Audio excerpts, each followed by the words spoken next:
Hello guys and welcome to the next part of the series of What If Issei also had a persona. If you like the video, please give it a like, share it and subscribe to my channel. Chapter 10. I do not own the Persona series or High School DxD. Everything belongs to their respected owners. Makoto Nijima took a small breath as she stared at the church at the edge of the city they lived in at the moment. Honestly, it looked like any other church one would see in a picture book or TV show. But there was something very peculiar about this building. There was large greenery along both sides of the walkway and building. She knew that it was a small risk exposing herself near the entrance right now. If she told the others where she was at the moment, they would be extremely persistent on her leaving immediately. But it would be a good idea to at least have a good idea of what the grounds are like so they could explore with a bit less on their minds. Brining up a piece of paper, she looked at a rough blueprint of the church from what she had discovered so far. The church itself actually wasn't that big. There was just the main sanctuary while the living quarters were behind it. It was mostly surrounded by bushes and trees on its sides as well. There probably was a low chance that Asia was in the living quarters, so the sanctuary had to be the place. But the main building was a bit suspicious to her. Why would the fallen angels choose this place besides the fact that they may still have ties with the biblical God? There had to be more to the building that she couldn't see due to the inside. Checking her phone, the time was between an hour to half an hour since school ended and when she began her own investigations. There was a huge chance that everyone should be arriving soon. Not a single sound could be heard around the old church at the outskirts of the city. Actually, now that she got a look at the church, it seemed to be a little worn down. Was this place not visited as much, or was it abandoned for a different place of gathering? But it seemed like had not been noticed yet. Makoto wondered if there was even anyone standing guard. But as many times as she glanced at the gate, there was nobody. Still with caution, she opened the metal barrier and proceeded to step in carefully. "And who are you?" a high-pitched, feminine voice asked. At that moment, Makoto looked up from her small map. Moving her head, she saw a girl with blonde hair in twin, short-side ponytails and blue eyes standing up on one of the branches of a nearby tree. She wore a small black Lolita dress with white frills, a large black bow on the front and a green jewel embedded into her collar. Covering much of her legs were thigh-high, white socks and black shoes. She was also wearing a bow on top of her hair. Hello," Makoto said slowly, blinking to make sure that she wasn't seeing things. Taking a step closer, the blonde still didn't move despite the brunette's action to get a better look. "Welcome to our humble little part of the forest and church." The blonde girl mockingly bowed in a formal manner. "My name is Mittelt, and I will have to kill you for entering our territory."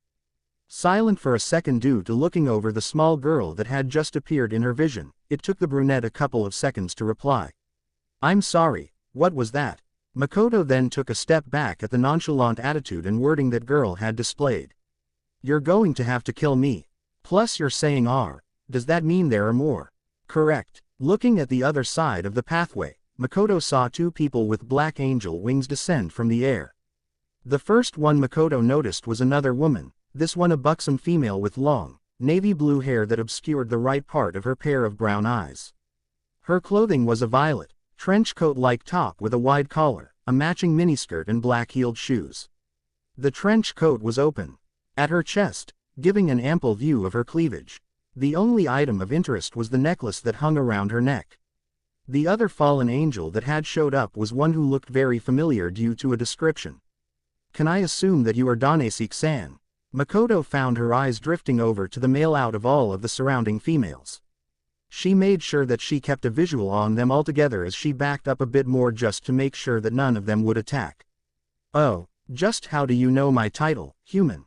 Danesik asked, cupping his chin with a hand while leaning forward. Makoto kept his position at the ready to run if needed.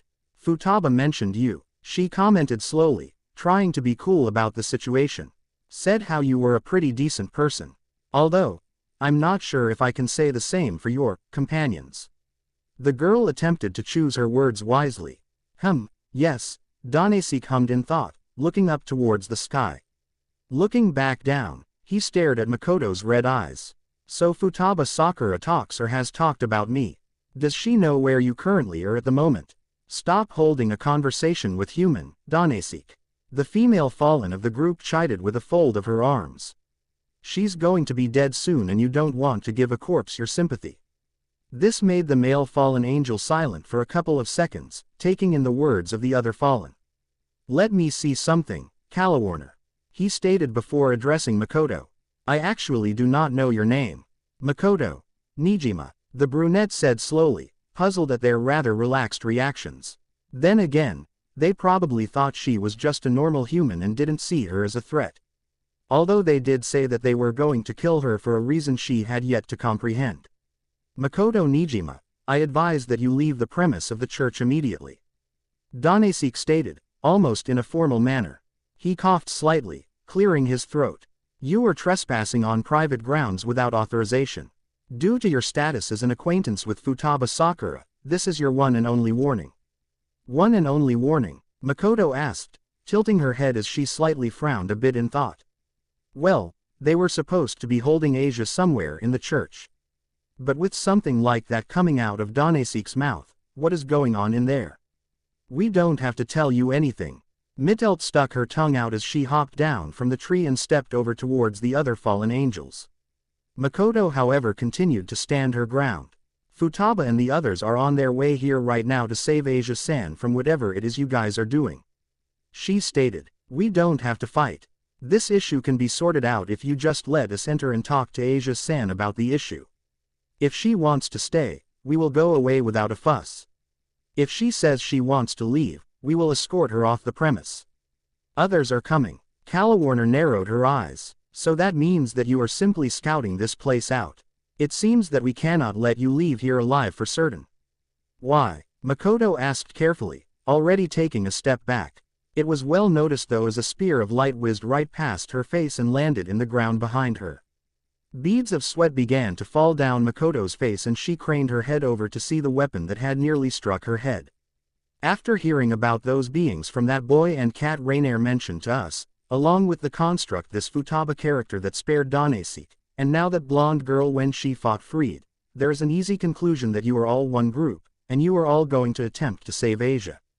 Kalawarner assumed. You still didn't answer my question. Really? Makoto pointed out, not caring that they may have been found out. Why do you have to kill me? Why can't you just let us walk in and talk to Asia? You're really eager to save the girl, you know that. Mitelt commented, rolling her eyes with an almost annoyed expression. We're going to have to kill you because we don't want anyone interrupting the ceremony. It still needs to take time to prepare before it can start. That made Makoto's eyes shot up with surprise. What do you mean by that? She asked. The blonde smirked. Wouldn't you like to know? Yes, I would in fact. The brunette stated, taking a step forward. None of the fallen angels reacted but were surprised at the sudden brave front Makoto had put up. This is the life of a gentle, kind soul we are talking about here. Yet what you are doing sounds like you are going to kill her just for your own sakes. What's the point? What kind of gain are you getting from this? Is it even worth it? I suggest you hold your tongue, human. Kalawarner now held up her hands and a blade made of light formed while a spear of the same element appeared in the other. Otherwise it will be the first thing I remove before severing limb after limb. Oh, I haven't seen Kalawarner annoyed in a long time. Mitelt commented, but I want in on the fun as well. Makoto frowned while narrowing her eyes. They weren't answering her questions. It just made her a bit mad. Did they just fight for no reason? Did they even have a reason at all? Were they willing to just end Asia-san's life for a cause they didn't understand or know of? Or were they just not telling her? But that didn't really matter at the moment. Because it made them so nonchalant about ending human lives. It didn't matter whether she could fight back or not, she was going to stop them somehow. So, are you prepared to fight back once again? Yeah. Come. Makoto spoke out, immediately having the three fallen angels in front of her look around just in case there were other people actually surrounding them. If that is the case, let's revisit our contract. It then struck her head. It was as if the tires on a vehicle were grinding the inside of her skull. With a blink of her eyes, they turned yellow as the throbbing was intense. Grinding her teeth, she continuously groaned and grunted in pain at the intensity within herself. She attempted to clutch her head to contain it, but it didn't work. I am thou, thou art I. What is up with her? Mittelt asked, looking over towards her companions. Here she was all fine and now she's in pain. Not that there's anything wrong with that, but still makes me wonder what's happening. Wait. Danesik leaned a bit closer to the thrashing Makoto.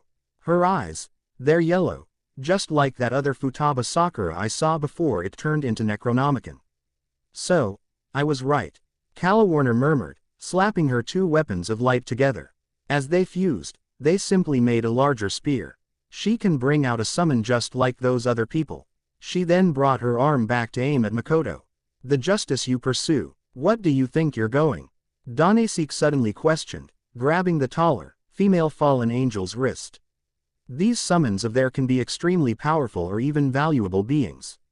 If the Necronomicon is among their ranks, who know what else there is? Never lose sight of it. Stomping on the ground, Makoto let out a cry of pain as she smashed the concrete under her foot. She didn't care that all eyes were back on her. All the brunette could do was pant heavily.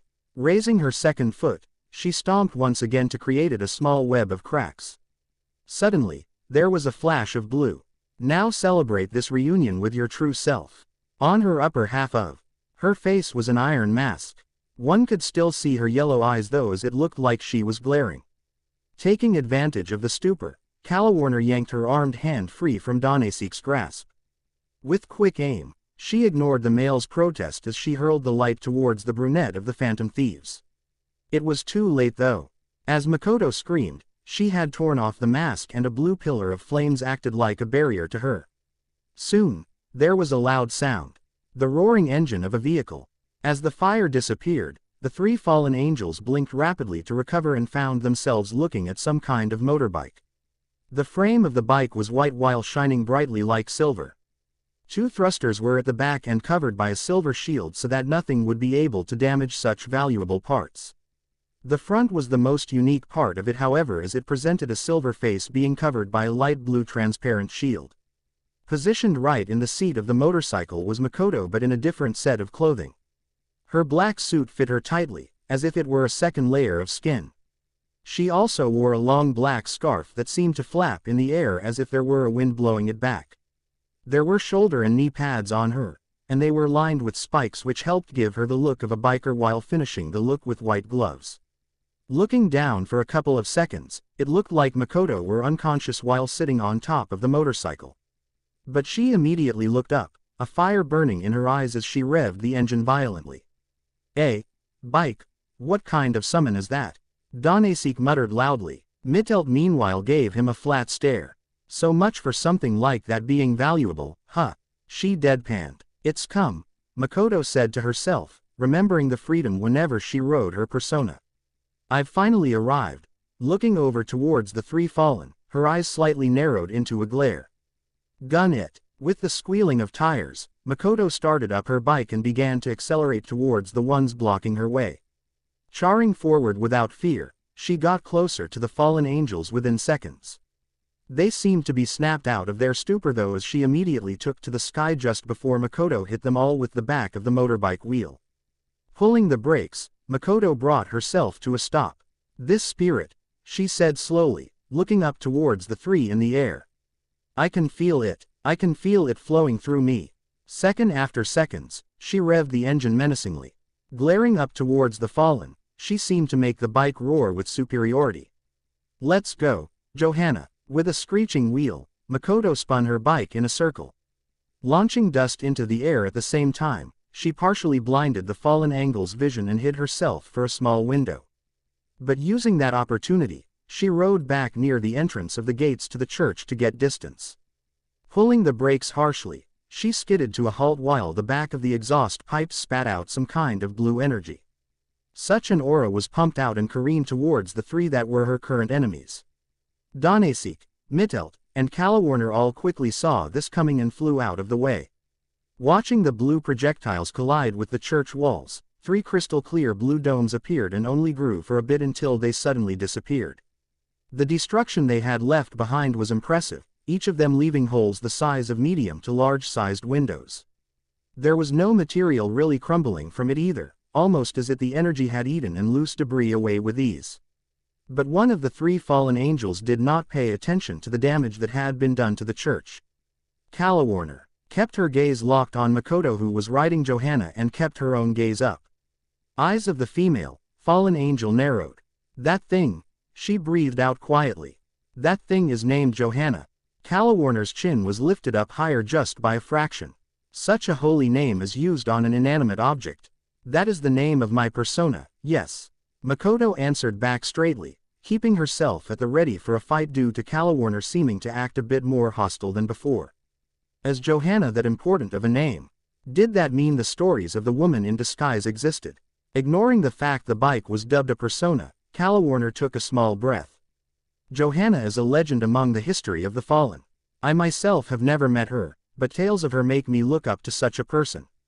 She turned to look at Danesik. You say that constructs such of those are strong, correct? Then why not extract them from their owners like how we're going to take the nun's sacred gear? I'm sorry, what? Makoto exclaimed. Because the process works only on sacred gears. Danesik growled out before gesturing towards the brunette. Right over there is someone with the Johanna that you idolize. This must mean her spirit and ideals live within that human. No other human to this day is like the stories of Herd. Kalawarner scoffed, turning her body to come face to face with Danesik. With fast handwork, she created a spear of light and stabbed Danesik right through his chest. No human will ever be able to show anything remotely close to her. And if you're not going to help me kill her, then I'll just ask Rainier to help. Mittelt, back inside. Damn you. Danesik growled as he attempted to retaliate, but then Kalawarner twisted her weapon to force the male to fall to his knees while coughing up blood. As the taller, female fallen angel ran inside, Mittelt took a couple of steps into the building. But then she stopped to stare at Danesik for just a second before running in after her fellow race. Makoto, however, didn't follow, choosing to instead immediately rush towards Danesik's fallen form. Just hold on a second, I'll heal you. Coming to a sudden halt in front of him, the face shield of the motorbike shined a bit as Makoto yanked the spear right out of the fallen's stomach. The male coughed a bit, but no blood came out as a green light tickled his body and his wounds disappeared. This light, just like Futaba Sakura's, Danesik whispered, slowly patting himself down a bit to feel that there was no hole in his body. Makoto, what are you doing here? Hearing voices, Makoto turned around and saw Akira, Morgana, Futaba, and Anne all running towards her with their Phantom Thief clothing on. Akira was also holding a briefcase, but that was easily overlooked. You're all here, she stated. Yeah, we are, Anne confirmed while nodding her head. But you still have to answer my question. What are you doing here? Makoto seemed to have a small combination between ashamed and sheepishness on her expression. I may have been going around scouting out the place for you guys. She found them staring at her. But I didn't just want you guys to. Makoto, Akira cut her off while taking a step forward. You don't have to explain yourself. You were just doing what you thought would help us. Although it's not good that you put your own being at risk, I'm glad to see that you are safe. And with your persona as well to boot. Futaba commented, taking a look at Johanna. Peering over, she then noticed someone she recognized. Oh, it's Danesik-san. Guys, shouldn't we be focusing on the task at hand? Morgana exclaimed from the ground, grabbing their attention. We don't want to be distracted due to the limited time we have to save Asia-san. Wait, Danesik grunted, slowly getting off of the ground. He didn't show it, but he was impressed with the ability of their healing since he was already able to get back up on his feet without any pain. If you're going to try and save the nun, please let me help you. Akira stayed silent, wondering what he should say next. However, Morgana beat him to the punch. And just why should we let you do that? The cat asked. You're a fallen angel as well. To put it bluntly, going against one of you alone would perhaps be suicidal.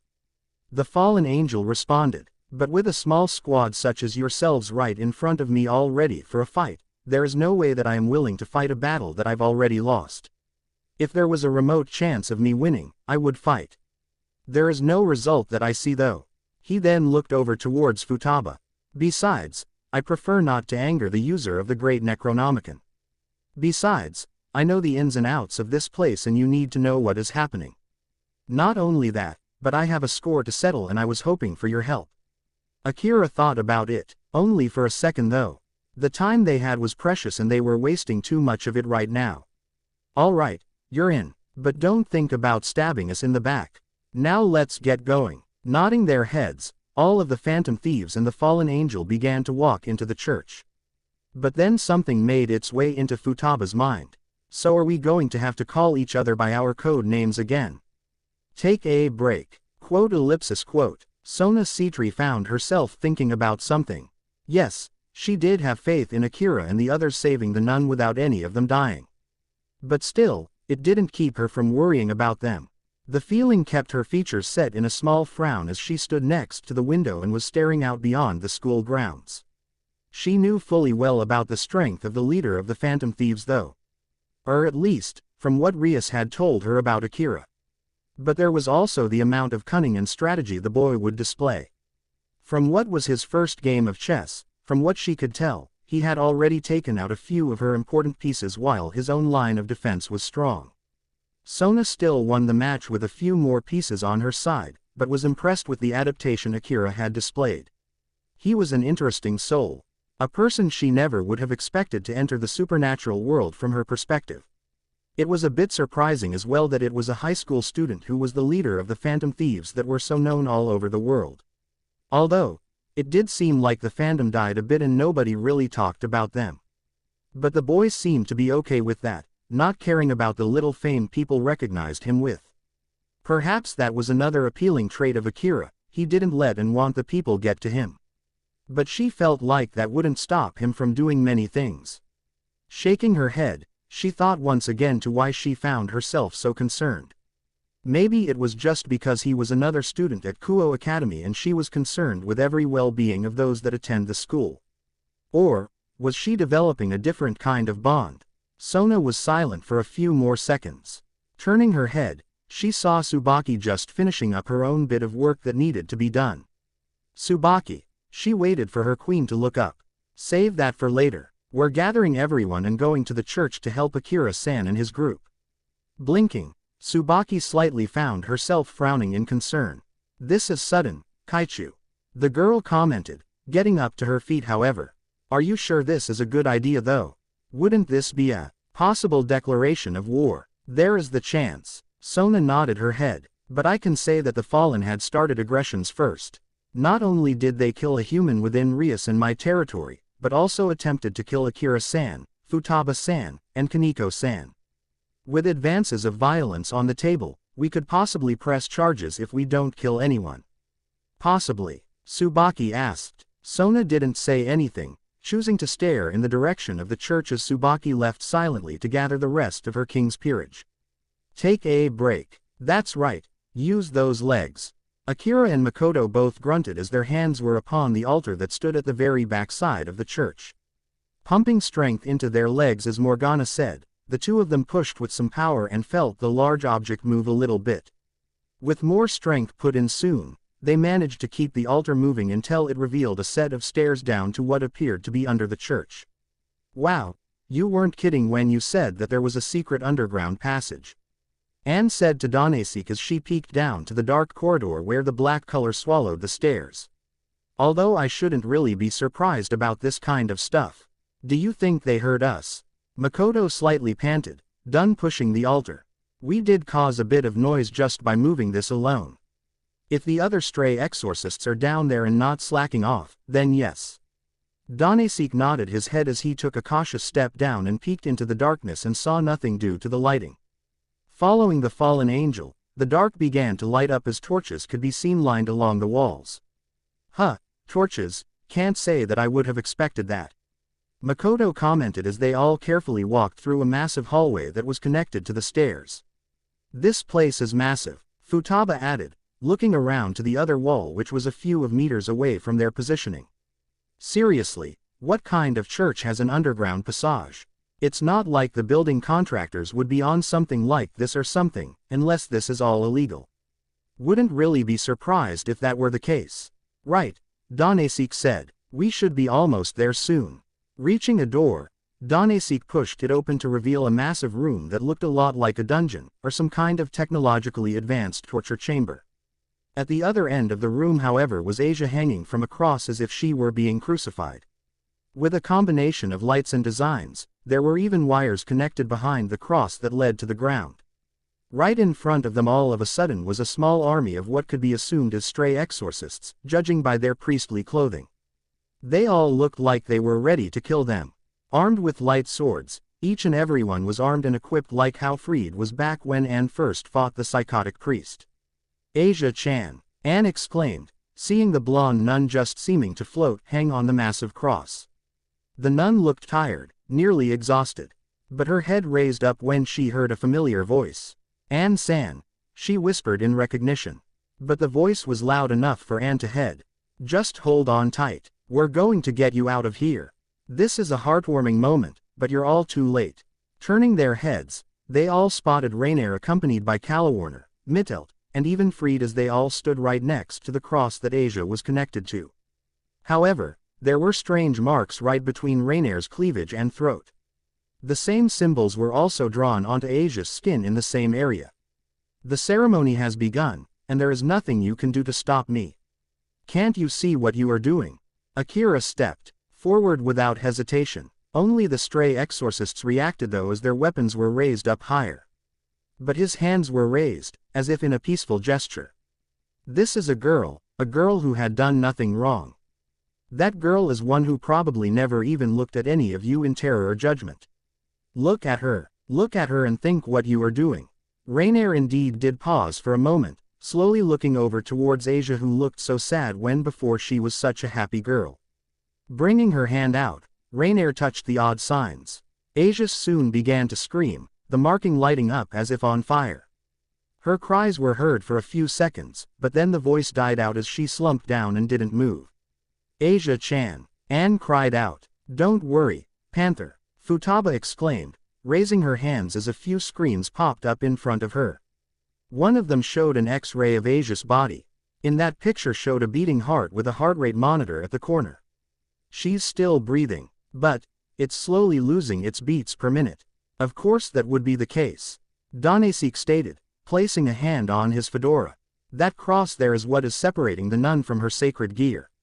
Does that mean that the sacred gear is being taken away? Morgana asked, looking around. Then where is it going? That should be a bit obvious, Rainier stated, stepping forward and tapping the symbols on her skin. With this ritual, I will soon be the new owner of the twilight healing granted by our Heavenly Father. Hey, you're that bitch from before, Fried pointed out rather crudely and out of the blue as he glared towards Anne. Yeah, that bitchy devil slut who shot me. I am going to enjoy my time raping you before killing you. He pulled out his light sword while drawing a gun. Anne growled out while drawing the Naraka whip out, the presence of her weapon being revealed to her surroundings. When I'm done with you, I am going to separate you from Johanna, Kalawarner stated dangerously, spreading her wings widely. Your race's ideals and morals are what killed her in the first place. Humanity has grown since then.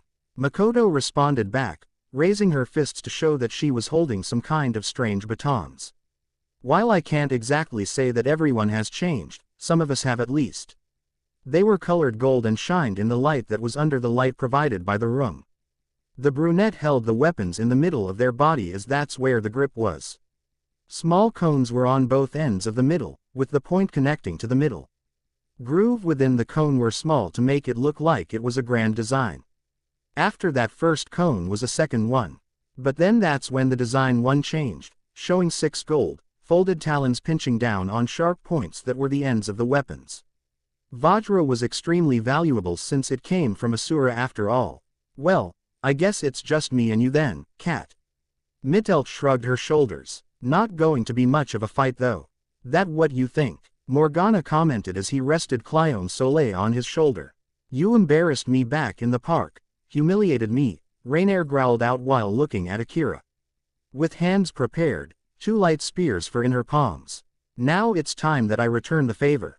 No matter how much you beg for mercy, I am going to enjoy your cries of pain. Akira however cracked his knuckles. Rolling his head at the same time, he felt his weapon on his person. He remembered his own words. No holding back. From his side, he presented it. His black blade which contained Satinel, the ultimate rebel of history. All of the fallen angels snapped their heads towards the weapon, as if mesmerized by the presence it showed. It was as if it was one of theirs. But that feeling was thrown out of the window as Rainier shook her head. Who cares about that? It's just a weapon. Go kill them. With pleasure, Fried exclaimed as he ran forward. I'll be sure to take care of the other brats. Danasik presented his own wings. Make sure you at least injure them properly for me. The fallen angel didn't wait for a reply as he went straight for the stray exorcists.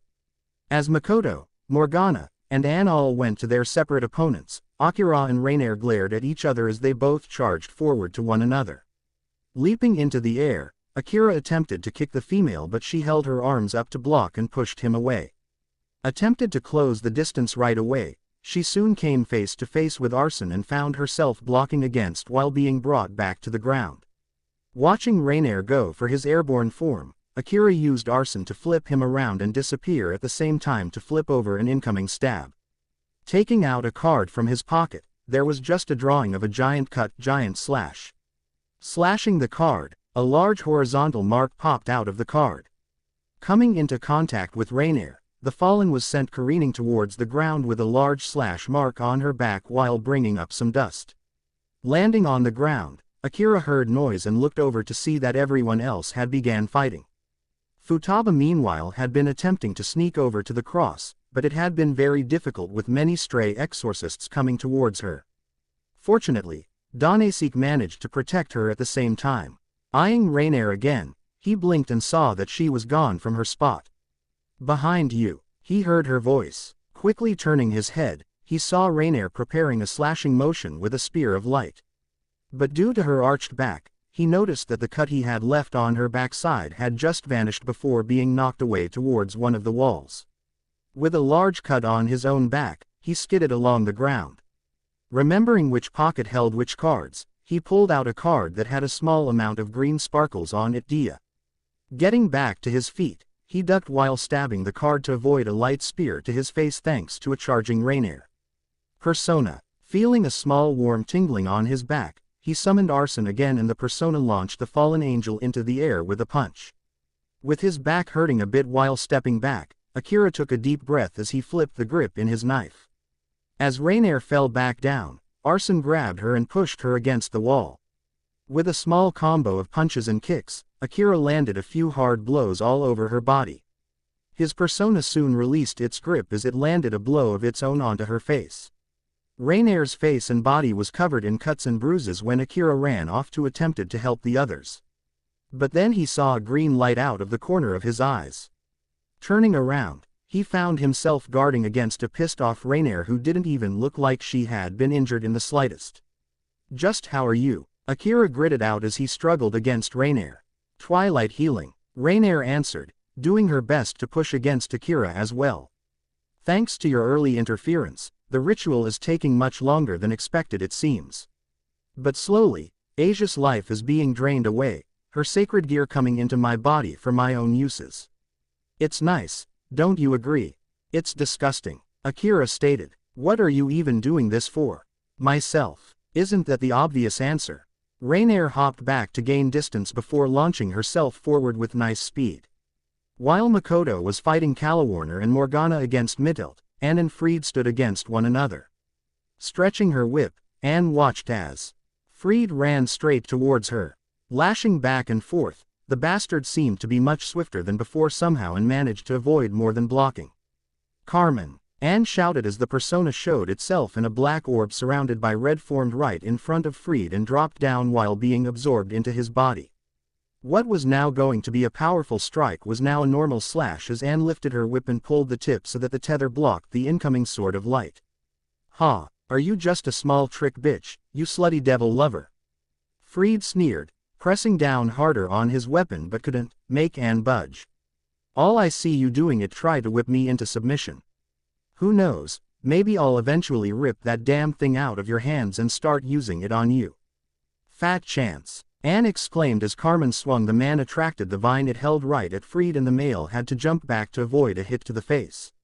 But Anne immediately followed up with a snap of her weapon. Striking Fried's leg, the one limb soon began to be covered in ice. "The fuck?" The crazed exorcist growled out, looking down at the ice before feeling another sting of the whip hit his arm. Looking on, it was also encased in the transparent, cold rock. Before he could say anything else though, his body began to be solidified in ice every time Anne struck him. With a final lash, the tip of the whip got stuck in the ice. But Anne didn't mind that. Spinning around, she caused the block to also soar through the air like a mace on a chain. Heaving it over her shoulder, she smashed the block onto the ground and broke free as he cried out in pain. "Hold still," Mittelt called out, chasing Morgana, who was running pretty fast despite his short legs near the downed Fried. With light spear in hand, she raised her hand up to try and aim for the cat. But running at the same time proved to be difficult. But Morgana soon bent his knees as he stopped running and pushed himself off the floor, yet still remained close to it. Going right under a rushing Mittelt's legs, the cat shoved his hands against her back before pushing himself off the floor again with his hands. Flipping around a couple, he soon produced his Sudarshana slingshot and aimed. "Take aim, and fire." As he aimed, he made sure that the Megiddo bomb he put on his was still attached. Releasing a small ball bearing, it hit the charge as a combination of the shot, explosion, and her running caused Mittelt to crash into a wall. Leaving several cracks, the blonde fallen angel got back up. But her eyes seemed to spin as she was walking around without any sense of direction for a couple of seconds. "Ha ha, how do you like me and ah?" Morgana exclaimed with pride, but then grunted as Fried got up from his beating and kicked Morgana hard. As Fried went after the cat, Anne chased him to support her friend. Calawarner landed on the ground with Makoto at the same time. Before the fallen angel could close the distance though, the brunette produced a red revolver. The barrel was long and pretty much all of it, but the handle was coated in a crimson red. The handle of the gun through was dark black. The size was perfect for Makoto's hand, the body being not too small or too large. Despite its devil-like colors, the Judge of the Dead was made from the angel Michael. Shooting Calawarner in the arm, the fallen angel recoiled in pain. Rainier, however, was nearby and put her hand on her fellow fallen angel before being driven away by Akira. But the wound had been healed during that moment of contact before Makoto could get close. About to fly up, Calawarner was stopped by Makoto roaring up to her with Johanna. Landing a solid blow with her weapon, she quickly sped up to get right behind the fallen angel before knocking her up to the air. Slamming against a wall, Calawarner growled in irritation. But it was cut short when Akira came flying right towards her and brought the both of them against the wall. Akira was quick to recover though as he dodged an incoming light spear from Rainier. The fallen angel wasn't lucky though as she stabbed Calawarner. "What was that for?" Calawarner growled out, ripping the spear from her chest. "Oh, shut up," Rainier growled back as she healed her fellow fallen angel. While in the middle of their bickering, Akira quickly searched himself. He didn't want to waste any more cards. She had thought about using something he made. Pulling out flame bottles, he tossed them both at Rainier and Calawarner. "Joker, duck." Turning around, he saw Makoto raising her gun and aiming for the two bottles. Slightly taken back how she caught on so quickly, Akira dived out of the way as Makoto shot the two bottles. Flames burst out and burned both fallen angels. But that was short-lived as Rainier quickly healed them against and they both went for both persona users. As Morgana rolled on the ground, Fried caught up and kicked the cat further away. But Mittelt followed up fast as she kicked Morgana into the air herself. Fried jumped up and slammed the feline back to the floor with the handle of his gun. Taking aim with a sick smile, Anne quickly interfered by using her gun to spray bullets and hit Fried to prevent him from shooting. With a pillar of fire forming under the male, the flames shot up and Fried screamed in agony. Mittelt flew right towards Anne, but Morgana recovered quickly and kicked the fallen angel right in her face. "Persona!" Both Morgana and Anne shouted. Carmen was the first to show itself and gestured to the cat. Feeling himself be healed, Morgana made sure his blade was ready as Zoro created a large cloud of whirling winds around the cat. Spinning like a top thanks to the mini tornado, he became deadly as his blade was out at the same time and continuously attacked Mittelt, who had to both block and be cut by the cat's fury. With the flat side of his weapon, he knocked Mittelt high into the air and stopped spinning around. With both Morgana's and Anne's personas out, Zoro was first as it slashed Mittelt. Watching the fallen angel being sent its was, Carmen smashed one of the male figures against the small blonde. Coming back right to Zoro, Morgana was ready as he aimed a ball bearing and shot the girl straight on the head. Rainier and Calawarner were separated when Akira commanded Arson to throw Makoto towards the latter fallen angel while the brunette was on Johanna. As Akira ran while Rainier flew, the male jumped to try and slash the female. Rainier flew low to avoid the attack and knocked Akira up into the air. Makoto came in from Rainier's side immediately and nailed the fallen angel in the face. Seeing Calawarner soaring towards her, Makoto got back on Johanna and swerved just in the nick of time to avoid the woman and slam her back with the back of her persona. Rainier got her revenge though as she came flying up behind Makoto and landed a double-footed kick against her back. Akira was quick to follow up however as he came falling from the air and both feet stomped onto Rainier's stomach. The trickster had to leave the fight temporarily once again through as Makoto came crashing into him. Before Rainier could get back up, Makoto pressed her feet onto the former's body to avoid Calawarner coming at her again. Landing a solid blow to Calawarner's gut, Makoto soon was sent away by a very pissed-off Rainier who stabbed Makoto's stomach and flung her away.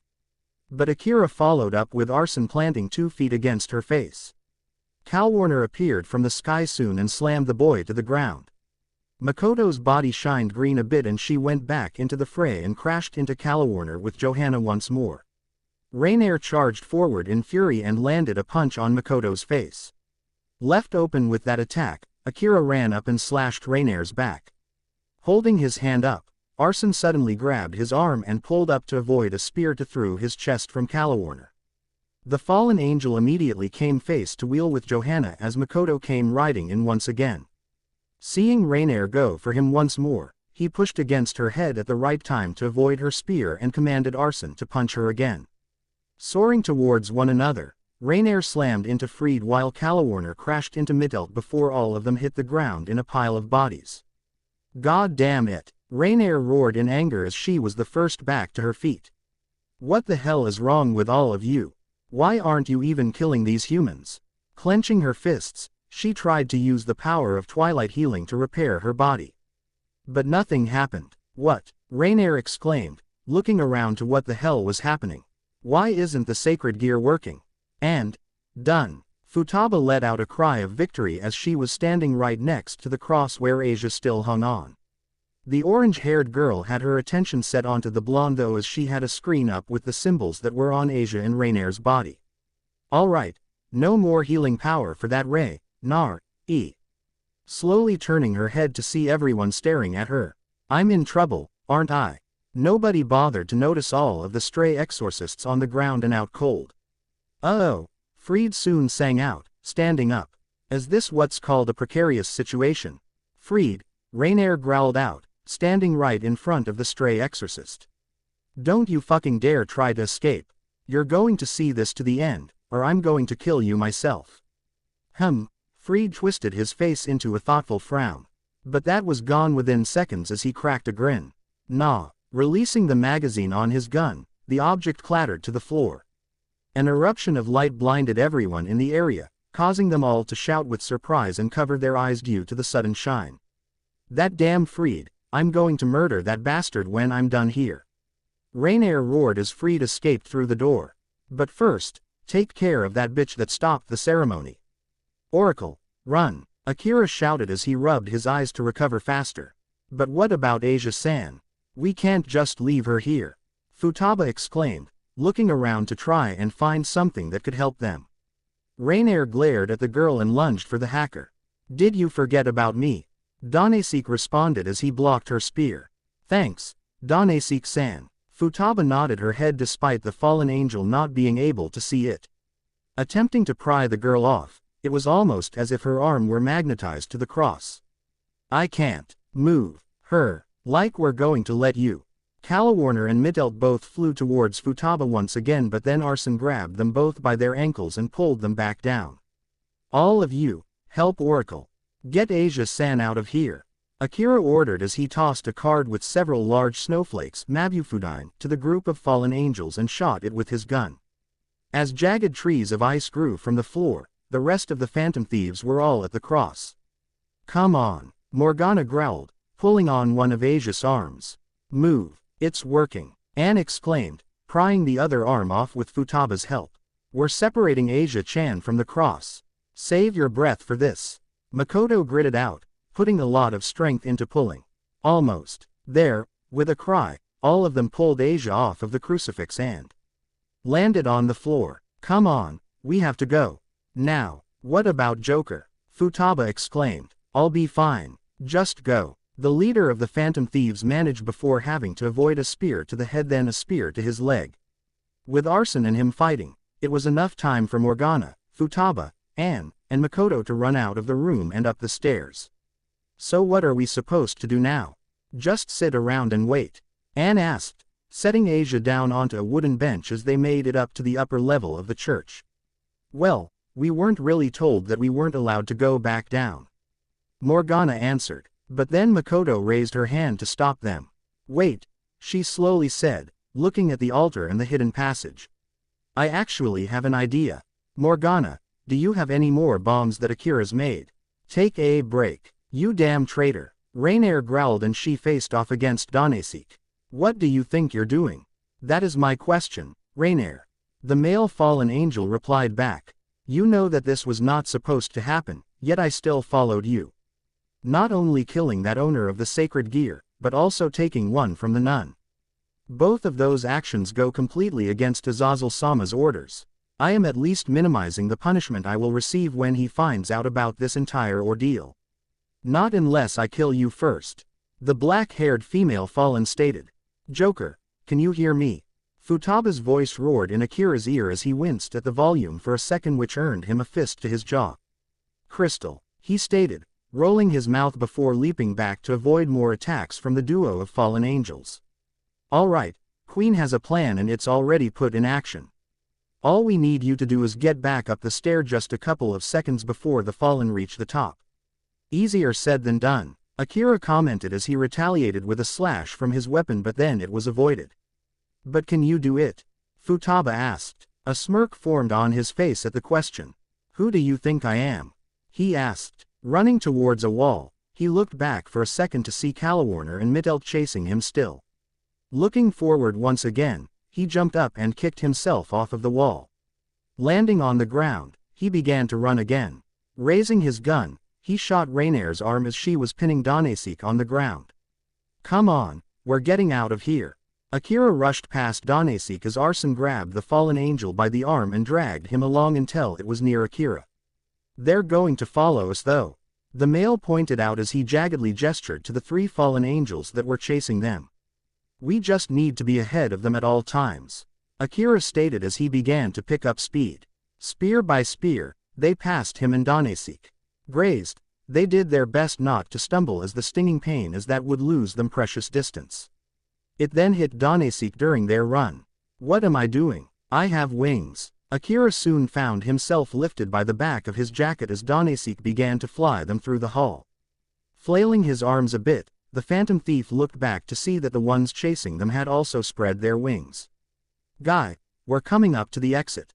Whatever you have ready better be good. You catch that, Queen? Futaba asked. What about you, Mona? There was the small sound of shifting. Ready, Morgana responded. Just let us know when you're coming out, Makoto added. He could see Danesik approaching the light that led to the main floor. 3. He swung himself around to avoid a light spear which almost made the fallen angel drop him. 2. He heard the sound of the hammer of a gun clicking back. 1. They were almost there. Bursting out of the hidden passage, Danesik and Akira both soon fell to the ground in a bit of exhaustion as they were right in the middle of the church. Rolling onto his back, he could see the three fallen angels about to fly right out of the opening after them. Akira saw a couple of bombs he had made sticking on the altar before the three appeared. Taking aim, Makoto pulled the trigger while Morgana released a shot. Take a break. The church was quiet, but sounds could be heard inside the building and outside the doors. A bright, blue light emanated within the surroundings of the church just outside the front door. But at the same time, a red light of a similar shade appeared. Just a moment later, Sona was standing in front of the church with her peerage at the ready. Looking over to her side, Sona blinked. You're here as well, Rias? She asked with a hint of surprise. I thought you wouldn't show up.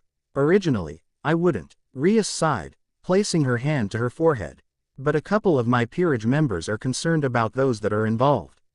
She looked over to Issei and Kaneko. But still, I am concerned for Akira-kun and the others, which is why I organized this raiding party. Although what is your reasoning for you to be here? The same as you. Concern. Sona answered, staring at the doors while narrowing her eyes a bit in suspicion. Even though I did say I have faith in Akira-san and his group, I still am worried about them as Kuo students. She stayed silent for a couple of seconds. Is it just me or is it a little too quiet? At those words, everyone put their guards up with the possibility of having to fight in mind. As the leaders of the student council and the occult research club both at the doors, they carefully opened up the wooden barriers. The sigh before them, it was something they did not exactly expect. The phantom thieves were scattered around the church. Near the now destroyed altar, Futaba seemed to be having some kind of conversation with Danesik, with the latter seeming to have an interested face on his features. Anne was sitting on a wooden bench on the left, slowly and gently brushing her hand against a sleeping Asia. Makoto was on the right on a bench of her own with Morgana. Akira, however, was leaning on a pillar near the entrance as he turned his head over to see Sona and Rias with their peerages. All of them were still in their phantom thief clothing. But what truly caught the devil's attention was what was at the very center of the church. 3 bodies were laid out on the ground. Severe burns could be seen on their skin as even their hair was a bit singed. There was another thing the 3 held in common. All were knocked out cold. Citri-san and Grimori-san. Akira nodded his head in a small greeting. I thought the both of you weren't going to step foot within the grounds of the church. We weren't. Sona answered his question. But then we had the card that they started the acts of aggression first against Rias-pan, her rook, and even Futaba-san and Anne-san. We could have pressed charges if we wanted to, but then we have decided to send the fallen back to Azazel. Well, I thought about it. I do not know what Rias thought of. Watching Rias slowly walk towards the fallen, Issei slowly looked over towards Anne. Walking over carefully, he peeked over to the 2 blondes. He gulped, almost afraid for his answer. Anne senpai, is she? Anne looked up, slightly surprised to see Issei. But then she smiled. No. She's alive, Anne said with a nod of her head. She's just resting. It was a surprise to the both of them when Issei hugged Anne. Thank you, he whispered, a couple of tears running down his cheeks over her shoulder. Thank you so much. Anne didn't say anything as she simply patted his back softly. Kaneko meanwhile walked over to where Futaba was sitting with Danesik. You're that fallen angel, the smaller girl stated. It's okay, Kaneko-chan. Futaba grinned, patting Kaneko on the head before poking Danesik's shoulder. Danesik-san is a nice fallen angel. He even helped us save Asia-san. Danesik meanwhile stared into Kaneko's eyes. Quietly, he studied her gaze. Humming in observation, he looked over to Futaba. I don't think she likes me, he commented. Rias meanwhile stared at the unmoving forms of Rainier, Kalawarner, and Mittelt. Studying the injuries on their backs, she wondered what could have been the cause. Her gaze looked over towards Issei, who looked a bit excited as Anne chuckled in amusement. Turning her head, she saw Kaneko and Futaba with Danesik. The redhead then remembered the pain that the fallen had caused for her pawn. She remembered the attack that happened to her rook. Raising her hand, she began to gather power. She could feel the aura of magic rise within her. It pulsated. Her palm slowly began to descend and point at the 3 fallen angels. A hand soon snatched her arm and she turned to see Akira's gray eyes. And just what do you think you're doing? He asked, but Rias didn't need to say anything. It was easy to see what she was going to do. They are my enemies, she said. They hurt my friends. Rias nodded towards Issei and Kaneko. I won't show them any mercy. Akira only tightened his grip. Hyodo-san is still alive. Chuju-san is still alive. And the decision is not for you to decide. Rias glared defiantly. This has nothing to do with you. This is my territory, not yours. Akira was unaffected by her looks. This has nothing to do with you. He countered back. This was our job, not yours. I could have done something about it. But you didn't. Once more, Sona interfered before the debate could escalate any further. Both of you, stand down now, she said coldly as she tore them apart. Holding their arms separate from one another, she dropped them later. So, none of you seem to have died, she said to Akira. I did say that, he nodded. Sona didn't avert her gaze away from him. It seems I was worried about nothing. Thank you for your concern though. Akira thanked. Rias meanwhile had a frown of her features. Looking all over the church, she eyed each and every one of the phantom thieves. Just who are you all? Rias asked. Hearing moaning, everyone saw the fallen angels on the ground stir. You'll know soon enough, Akira said before looking over to the other phantom thieves and nodded his head.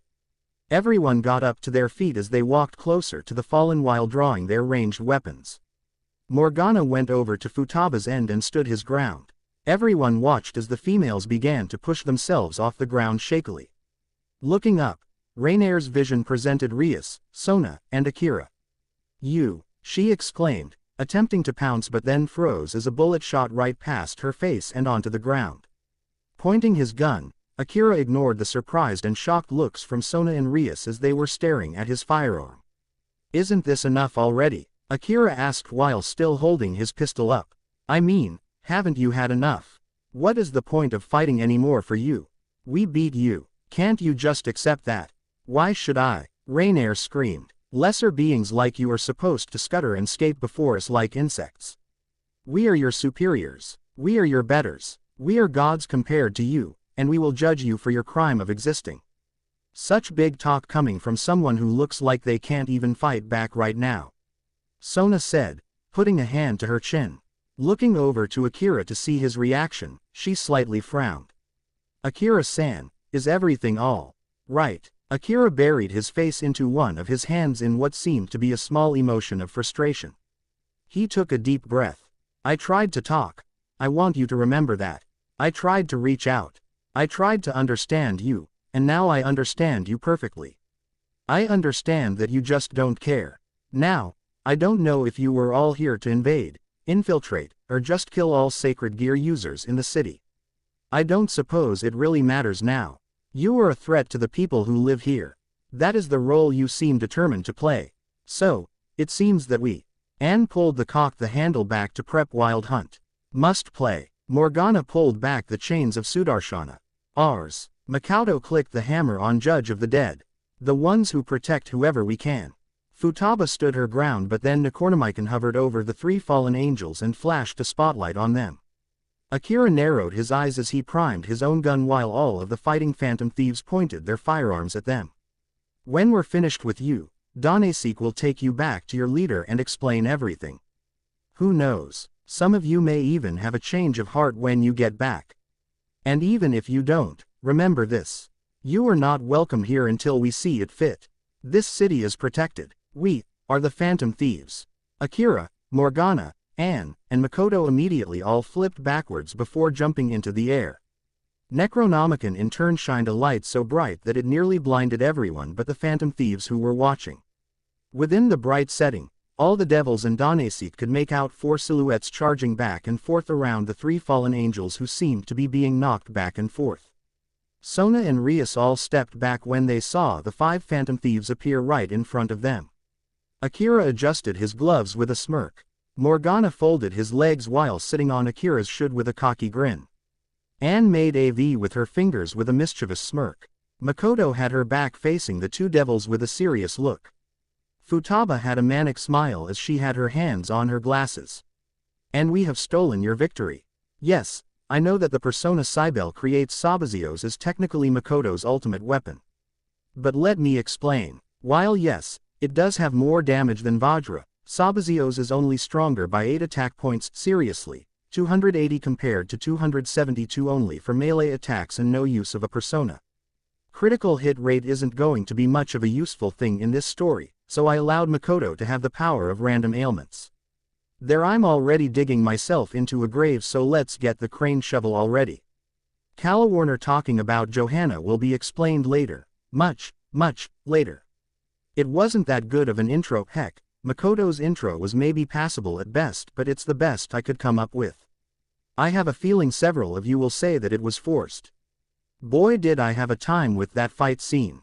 There is the fact about Makoto just regaining her persona and already fighting like a bit of a pro. But you know what I say. She knows martial arts. Back in Tokyo she focused on her studies mainly and yet was one of the stronger characters stat-wise in the game and knew proper fighting. So damn continuity. Damn it to hell. This chapter took so long, I'm satisfied with how it went. If not, I hope you will still read this story anyways. Chapter 11. I do not own the Persona series or High School DxD. Everything belongs to their respected owners. Ah, yeah, we did it. Futaba let out a cheer as they all began to walk out of the church without their Phantom Thief clothing. Pumping her fists in the air, she also did a little dance while moving with the group of devils and her fellow humans. Her cheerful movement seemed to be a tiny bit infectious as all of her teammates had smiles on their faces.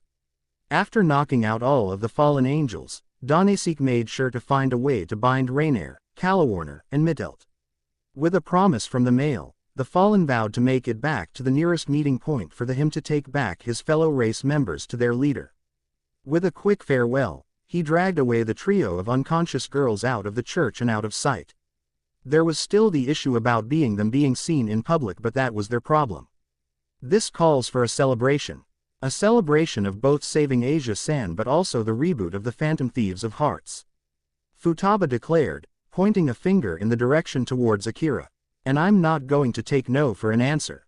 We can't, Akira stated. Okay. Futaba nodded her head in agreement. Looking around her, she saw that she was in the middle of several stairs looking at her. Slowly inching towards Akira due to the attention, she only stood beside him and kept a leg behind him. What? I wasn't going to take no for an answer. But he didn't say no. So, that's that. Akira looked down to Futaba. My bad. I meant that we can't yet.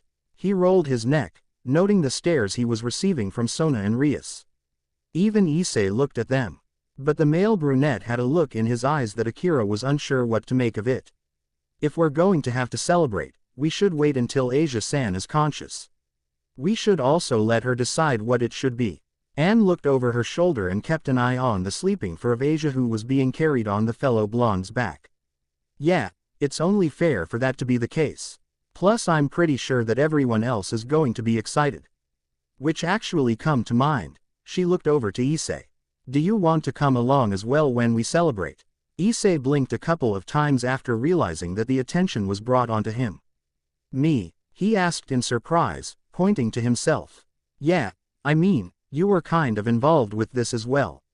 Anne reasoned, sort of shaking her own body due to her being unsure if it was good. Plus, I bet Asia-chan would want you to join in as well. She'd be lonely without you.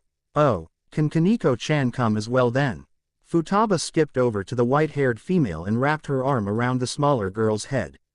She helped me fight Danesik-san, which unlocked my persona. It would be nice. Kaneko nodded her head, not seeming to be bothered by the fact that Futaba was gently pinching her cheeks. At this rate, why not invite Grimori-san and her peerage then? Makoto asked, grabbing the attention of the redhead due to her name being heard. We're already inviting nearly half of the occult research club after all. Besides, I think it may be a good way to get closer and to know one another better. Is that a good idea? Rias asked, still keeping an eye on Akira but a bit more wary than usual. Surely with how he and she had been going at each other within this day he wouldn't do so. With Akira's attitude towards her, it was as if he didn't like her.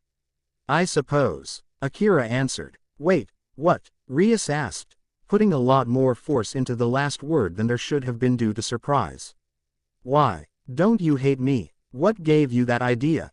Akira asked back, turning around while folding his arms and standing in place.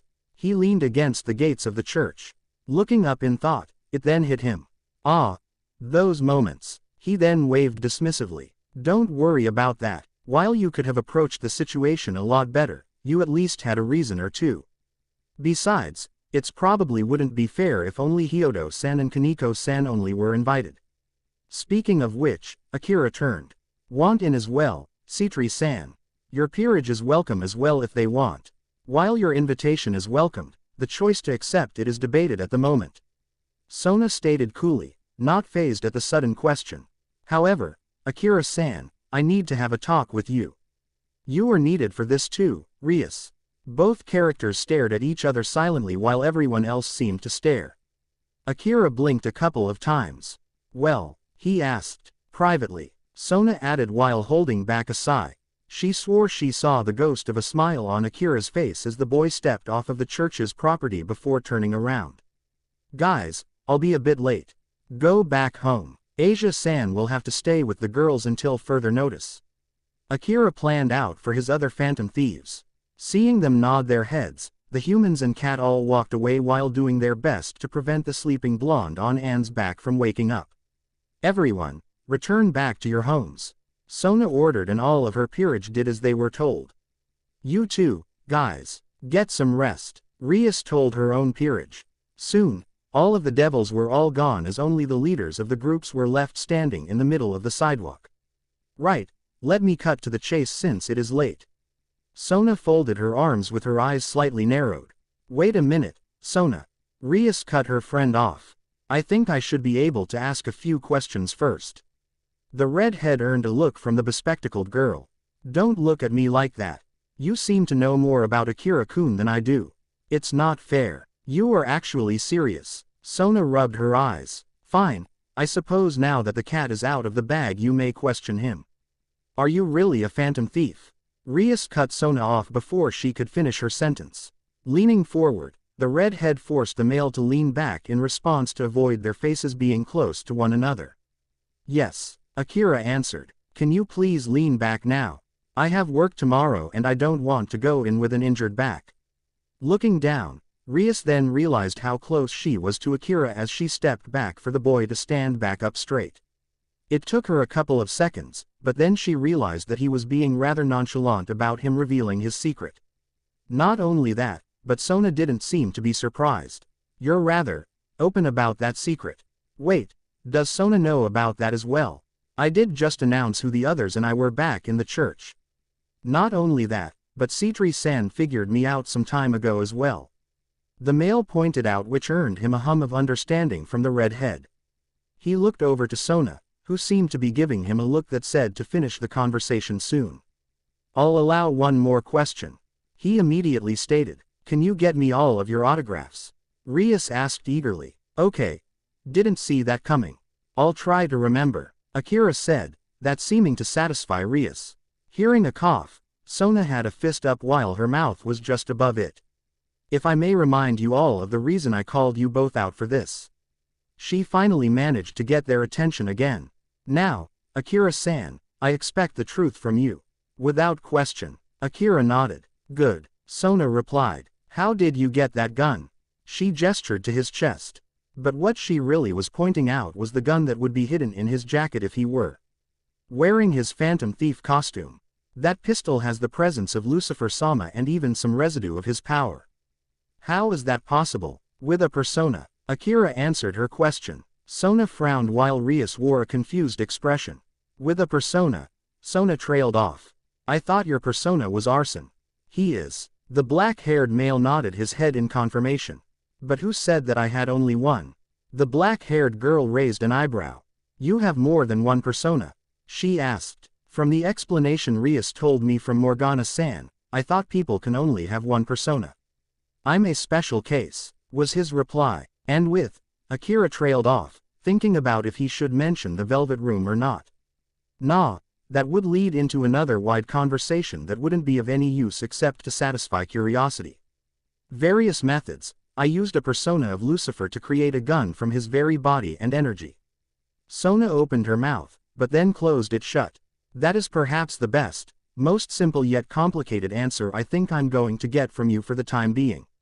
The girl massaged her forehead to prevent a headache from incoming. But I have to ask, Rias voiced out. Why did you have to keep yourselves a secret? I already revealed myself as a devil to you before. But then you never said anything about me being a phantom thief. Grimori-san, no offense, you should use your head for a second. Akira raised a finger. If I ever told you my real identity, there was a chance you would immediately ship me off to the police. While I've already had that issue with the officials already, it's a process I don't want to go through again. I suppose that is something you wouldn't want to risk. Rias nodded in agreement. Not only that, Akira added. But then there was also having no knowledge about your side of the coin. We kept ourselves secret because you kept on revealing your cards to me. While it could be a good strategy in some cases, it doesn't apply to many scenarios as information is leverage for situations. Rias looked away. Now you're just being mean. She sighed, placing her head against the palm of her hand. The three of them were silent once more. But it only lasted a couple of seconds before Rias spoke once more.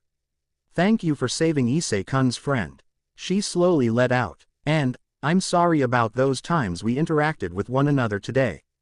I was just trying to keep my peerage safe. Akira released a small, reassuring smile. Apology accepted. It is tough having to be the leader and having all the decisions fall onto you. He said. So, does that mean that you want to go to the celebration party when the time arrives? His question made Rias huff in amusement. Still on about that, she giggled afterwards. Of course, I look forward to meeting the rest of the Phantom Thieves. Bye, Akira-kun. See you at school. With a wave, Rias disappeared with a flash of red. Staring, Akira slowly looked over to Sona. Was that teleporting necessary for her? He asked the girl. It is a fast way to arrive to a location already set. Sona answered. Looking up and down the boy, she hummed. Can you amuse me for a few moments? There's something I need to confirm at the moment. Akira looked at his phone. Meh, it was getting close to dinner time but he could wait. Sure. He nodded while placing the phone back into his pocket. Sona closed her eyes and didn't open them. I want you to try to move around and hide your presence. She didn't hear him move, probably because he was raising an eyebrow at the weird request or he was really moving quietly. But still, she stayed still for a few moments. Stop, she ordered, thinking for a few seconds. But still, she had her face frown for a bit. Over there, pointing in a direction, she opened her eyes to see that she was indeed pointing at the boy. What are you doing? Akira asked curiously, not wanting to be left in the blue. Testing a theory out, she answered. Now put on your Phantom Thief clothing. Seeing a flash of blue in Akira in his outfit, she closed her eyes once more. Now move around again. Once more, she focused on him moving around. A frown was etched on her features soon after as she sighed. No, I cannot sense you. She shook her head as she opened her eyes, seeing that Akira hadn't even moved from his spot. Akira tilted his head, blinking. But you could sense me when I was in my normal clothing, correct? He asked, earning a nod. So that would mean that the Phantom Thief clothing hides my presence. Probably implies that is the same for everyone else. Not only that, Sona said slowly with a thoughtful look, eyeing his chest. I can't seem to sense that gun on your persona with Lucifer-sama's aura. Do you mind pulling it out? Watching Akira reach into his coat and pull his pistol out, she took a deep breath. Right. Now put it in your pocket. Sona then waited for Akira to do as she was told. There's a bit sticking out. He noted. And I can only feel a bit of that power. Sona observed, tapping her chin. It seems that I was correct in a sense. Your clothing even can mask the energy of those weapons and also to an extent when not in use. No wonder I could not feel much of a presence when Morgana-san kept that sort of item on his person. Akira only looked down at himself. It kind of did make sense. Whenever exploring mementos or even palaces, the shadows would flat out ignore or not see them when they were close by. Useful to know. Akira commented to himself. You're welcome. Sona felt her glasses slipping down due to moving her face around a lot, so she had to readjust them. You said that your pistol was created from a persona Lucifer. It makes me curious, are all of the weapons that the others use from other personas? That is correct. Akira nodded his head. Sona stayed silent, staring at Akira as she began to think. So you have not only made bombs, but also a variety of weapons, she trailed off. You must have had to prepare for many things as a Phantom Thief. Sort of a part of the job description. Akira shrugged his shoulders, especially when it came down to exploring the metaverse. Sona hummed. You are just becoming a much more curious case, or a massive incoming headache with one surprise after another. You have no idea. He shook his head as he looked back at his phone to see that it was about an hour past dinner. Oh well, he will just have to go out to eat. If that's the case, it's kind of late. Want to grab something to eat with me? The student council president raised an eyebrow at the question. That is something rather out of the blue, she said, but I suppose it is an act of goodwill from you. I accept your invitation. Speaking of invites, still thinking about coming along for the celebration we're going to have? Akira asked as he gestured the girl to follow him down the streets while changing back to his school uniform. Depends on the date when the event is happening, Sona answered as they continued along the sidewalk. With conversations between, the night was filled with pleasant interactions. Take a break. It was a bit late when Akira had made it back home. Checking his phone, he saw the numerous amounts of texts that he had received. Wow, he had missed a lot of them. Talking with Sona must have occupied much more of his attention than he had anticipated. He had to remember to apologize as he saw lights on in the girl's apartment. Knocking softly on the door, the barrier was soon opened. Up to see Haru answering it. Ah, Akira-chan. The heiress smiled to the black-haired boy. You're back. Yeah. Sorry about not answering any of you guys. He held up his phone just in case they didn't know what he was talking about. Speaking with Citri-san was a lot longer than anticipated. Can I come in? He peeked inside. Of course. Haru nodded as she stepped out of the way for the boy to move in.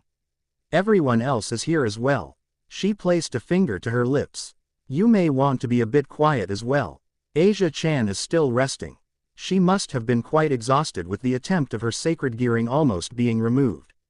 Akira stepped past Haru as he entered the apartment to see everyone gathered around the couch where Asia was sleeping on. There was even a pillow and blanket for the girl as she was sleeping peacefully. Ah, you're back, Yusuke commented as he looked up to see Akira arriving. Where were you? Anne asked. I hear that Citri-san can have conversations go on for a bit, but that seems a bit ridiculous if she kept talking for that long. Not really. Akira shook his head. She just had to ask a couple of questions as well as confirm something that is great benefit for all of us. Then we both realized it was late when she finished and then we both went out to eat. Is that so? Yusuke asked, looking up and down at Akira. If you say that thing she was on about is beneficial to us, then I shall believe you. Come on, when has our leader ever failed us? Ryuji commented, placing his arms behind his head in a bit of a way to relax. But dude, no wonder you didn't answer our texts. You were out on a date with the student council president. Shish. Anne shushed the blonde male in a quiet yet harsh manner. You're going to wake Asia-chan up. Her hisses fortunately didn't wake the former nun up as all the person lying down did was mumble a bit. I'm pretty sure that it was just meant that they're good friends already and had a few things to talk about as well. There were some things indeed. Akira nodded his head in confirmation. Although you could also say it was technically a date without her knowledge, or she didn't acknowledge it as such. Ha, told you, Ryuji commented, being cuffed on the back of the head. Shut up, Anne whispered. Makoto sighed. I'm honestly surprised to see us up and about considering the amount of action we had gone through just now. She said, that fight was more of a nuisance rather than a tough battle. Morgana stated as he stared at Asia from the table. That exorcist jerk was taken out from a single Agadine while the fallen angel I faced wasn't that strong but more durable than the average shadow. Akira and I meanwhile had to struggle against two of the fallen angels who would be considered the strongest out of their group while their wounds would constantly be healed. Makoto noted, but as Morgana said, they weren't that bad. From what we can tell though, they are merely nothing more than grunts. Futaba commented, remember that there is still the leader and we don't even know how strong they are. Ah, come on, we made a point that we aren't going to just attack them. Anne waved her hand. I'm sure that they won't take offense to that. But dude, I heard you made some kind of epic speech just before you took all of those fallen angels out with an all-out attack. Ryuji brought up. Yusuke seemed to chuckle, considering how you must have come up with that on the spot is impressive. Not only that, but it was certainly a way to let our place be known within tier community now that we're choosing to reveal ourselves. You should have heard it in person. Futaba held her fists up in excitement. He was all like, and then she began to make her own silent impressions while striking all sorts of poses while everyone watched her and chuckled or giggled at her antics.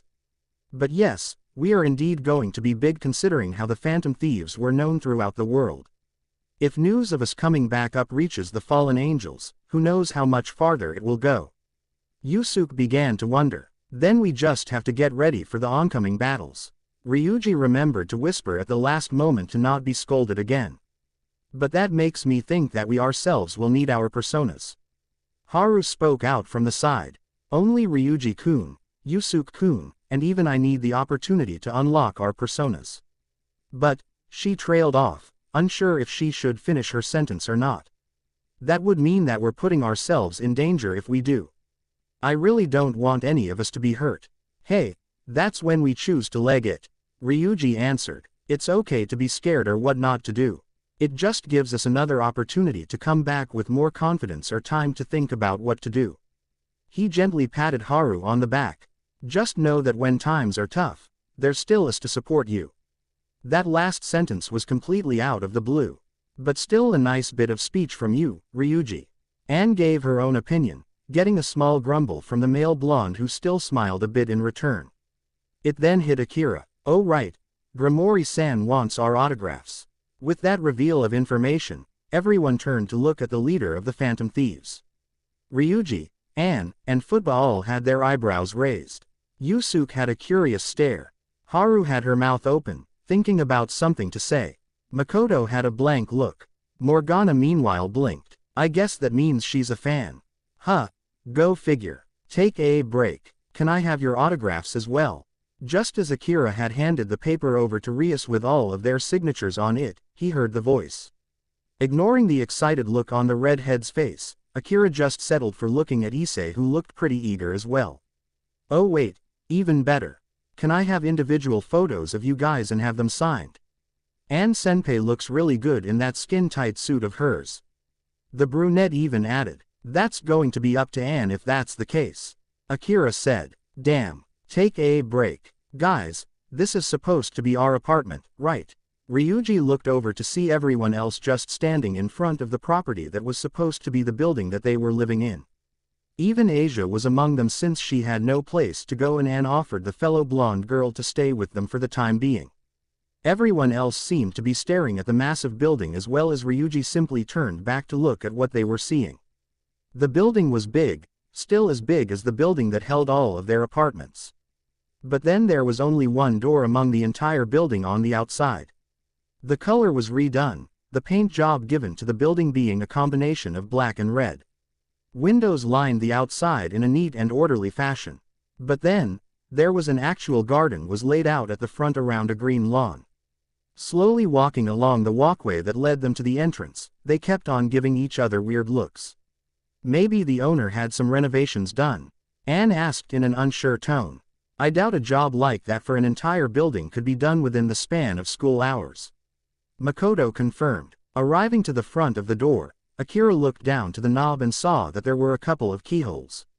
He then realized that they were locked out at the moment since the keys may have been changed with the building. Eyeing a doorbell along the frame, Akira looked back to everyone who seemed to be having curious yet cautious looks of their own. The leader of the Phantom Thieves then rang the doorbell. A few seconds passed before a tall man answered the door. His build was actually average with hair that was black, but then gold was the color of his bangs. His real hair color though was confirmed with the sight of the black goatee. He wore a large, red-purple jacket with the collar turned up with 4 straps wrapped around each arm near his shoulder, then wrists, and 2 around his stomach and waist. His pants were dark gray with 2 straps on both legs around his ankles with brown dress shoes. Ah, hello there. The man greeted with a friendly smile. So you must be the Phantom Thieves. Dohanasek told me about you guys and what my subordinates had done to you as well. So I worked on your apartment as an apology. He shrugged. Well, more like house now since it's all yours. Let me tell you, paying off, organizing places for the people to move, and finish this entire place within a span of 6 hours was really tough. But, if I may brag, this is probably one of my proudest achievements yet. Oh, I haven't even introduced myself yet. The name's Azazel, leader of the Grigori. Come on in, makes yourselves at home. Especially since it's yours to begin with. Akira slowly looked over to his friends who were also staring at this new Azazel character with surprise. Within a flash of blue flames, he was in his Phantom Thief costume while holding Paradise Lost up. You guys want me to stick him? Not the greatest chapter, but there were a couple of things as I reread my chapters and made me think a bit and had to talk about an issue I thought about and that may come into effect later in the future. Completely unrelated note, BlazBlue Cross Tag Battle. BlazBlue X Persona X Under Night in Birth X RWBY. I am not sure if I like the BlazBlue part. It's a fun game and all, but some of the characters just get to me while I love others. Might be from the fact that some moves and people are broken and ASW pretty much just ignores the game after they release it. Check out the trailer anyways. It's the Personax RWBY crossover we've all maybe been looking for in reality. I'm just going to pretend everyone else in that franchise are just OCs. Hope they throw in P5 characters for the fun of it. But it looks like they're just going to reuse character sprites and animation for the entire game so far. No flames please.